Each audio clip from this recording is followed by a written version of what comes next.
Nous kentie, nous sudowa, nous pognon do ahasibawu, baleya, omute de nankumejo, kaka oba genaje, et nous voyons. Nyon dia, maobeji beni, oyona yeben kobena, Sista Rachel Mushala. Niase yebe da sedidi sokude yebe mozozon kebe osoyi apugome le satanabe fiadupiame. Le edo pekeye otona awole le apugome. Ebena berekaben kekere kelenyi memedare gbea. Yeyi edime kele sebena yebe luhwa edogole bentila mejo. Enu kebebe se kudo enu kebebe kwa ya seda. Apeto Yesu Kristo baide adeke gbogbo vombe dukela pugomea ele ponsende niabe hige yaji to ahasi bawo achamba ukoleba anigbaji le egbere kekeyame nti ejuke nona apugomea eni gbogbo vombe ejugande le gbogbome ahasi be awukowe amole dole anigbaji egbea gbọgbọn vowe leton awole apuagome enu kewe late kplo amudo ahasiowome enu ko late nabe amula nowo enu nyonole anigbajia enu kewe nyonu sodona achola anigbaji bena yoanya popo kudo enu gede ntowe gbọgbọn vo olole apuagome. Apeto Yesu Kristo blomsoyi gbogbo vombe jukele afuagome zeze pata bena yabede atike gbogbo vo ona dole la fuagome sofium. Apeto Yesu Kristo blomsoyi funa bena yabede adeke gbogbo vo otona awole afuagome sofium. Adeke gbogbo vo ona etome gavio alo gavio chenu okudo enu gedo le afuagomea sofium alebena satana beta mesuso date gemene agbetole anigbaji zebelia ke apeto Yesu Kristo polomusoyi afuagomea ebede awukowe gbogbo von oleton la poagomea areke odona dekebe awuyone robavi agbetoto ko gbana bena manokenwo le apoagome sofium.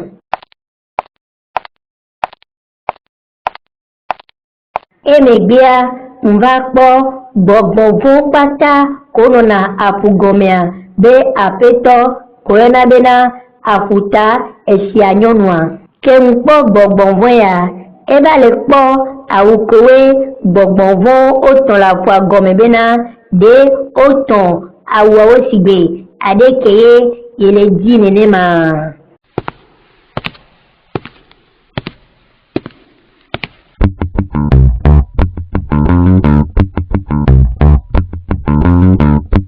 keye be kpo awo kaka kpo voa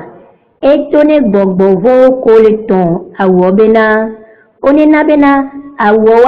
wa mio aleme kudo egbina nyonu sesere kususu bena nyonu wano zele awuyo mesigbe ameke mudonde pepo voile amama nene ale bena nenu so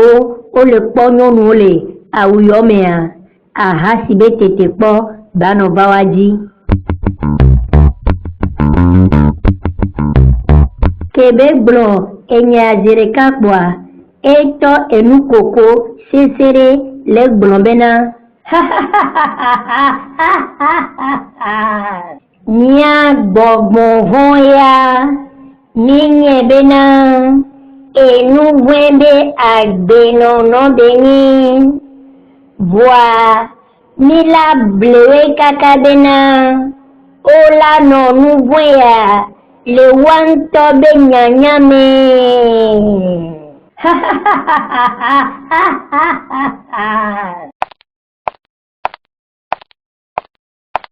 E megbea, e itepe kpotiao, bena, yabe kpo awukowe, bogbonvon, ole tonle, tepe ontan. E megbea, olabalo, awuyo pataba, anyigbandi, wawenye awukomi kpona, o sanale, nyaba siome, siome,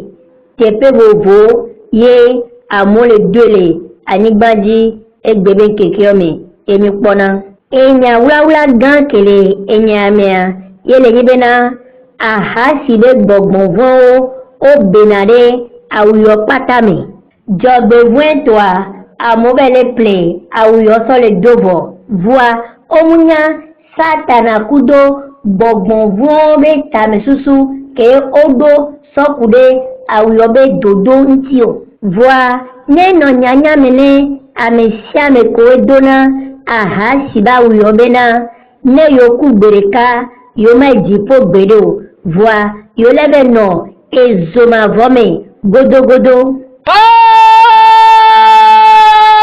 enuantie gbogbonvo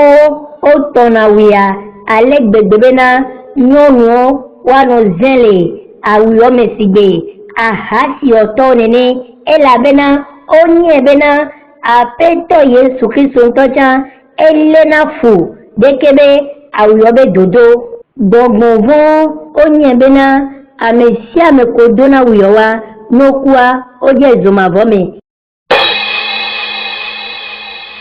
apeto Yesu Kristo tona bena amesia mekole do awuyowa wanye bena yole de yorokwe dade amama wawele nyi awukowe nona puede alo o poponale amenti alo o miona amesesere amesiame kewe dona awuyole anyigbandia neno nyanya menawe bena yozon azonli sole izoma vomevo nyatepe benyi bena apeto Yesu Kristoa ekpona agbetobe ejime voa nenyakia ekpona agbetobe zenzemetan atinya esena ekunye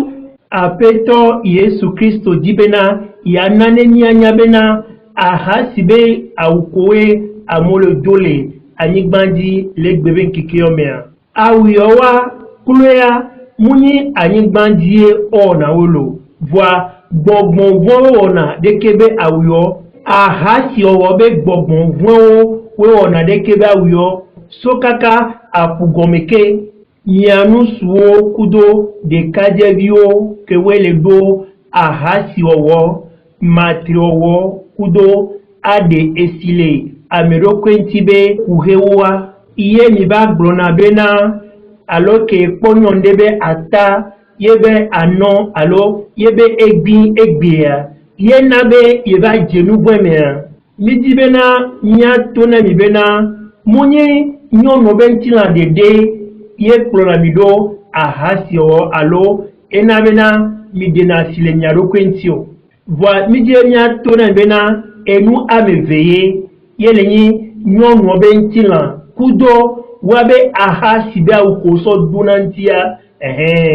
wawe nana bena miginaje ahasi be nouvome alo ade estile amero kwentibe enouvome to gbogwe bena ahasi be gbogbonvon wa ono na nyom subobe agbeme voi dekebe ahasi be gbogbonvon yo wa o suna gole ahasi ba udodome so nyonu ntome nya nyonu kodona ahasi ba uyowa neno nyanya menami bena muni awuye mi dono voi gbogbovo emi so le gonti nyonu wo kowe dona ahasi ba uyowa ahasi be gbogbovo matre o be gbogbovo esidele amero kwenti be gbogbovo o klona wa do gasia game le wa ba gbeme nyonu kowe dona ahasi ba uyowa zigedia ahasi be gbogbovo yowa o ba dona wa bozame sigbare keye nusu dona kudonyo nene emi yo nana bena gbogbonvon yo wa ohlena kuhe suboba nyom yo ba gbemewa nubla hitwa on tom nyana bikeye Kouyantonchan le so. Non, n'y nous soudé, alors, des kadjebide, yenyo no do, ahasiba wobale. Yo, pona opo, ola no kwa no, wabe ata, wabe gbe, ye, omute de nankuijoa. Okwa, monyena, nyongo be ntilan de dekoko, yelena ameo. Voix, ahasibe gbogbo konona, wabe ahasiba womea. Wawelena etina mesisere nuke jolewa zigedia nyonu sugbo kudo tugbajebi sugbo ochana kale wado kweme iye ogbona bena nukentie nusu pata jole kloerika edoreko kaka etofio jiashi kaka nyonu ado joba jono ado kwese bena alo deje tugbaje sugbo ya awo enuke bere nwamea yele nyibena gbogbo koele ahasiba okodomea wawele donu so le plodo enyaewa juko enuko le jole yiyame nkekeome yenyabe nkuyo le boya nenabena nya trole nyabe diome Yesu Kristo bana eye ekucha musianameo olate se nobinyonu Rachel Mouchalabe da Sedidiao les blibo de deme les YouTube dit Bible TV International Maunya Boblonwo Ehadidiwo da Sedidiwo Diblangle Christo Tobe nonome tatao Minglo niabe nomba nemiaso gede niabe WhatsApp be groupe mekwa nilaga kede gede onti Bible TV International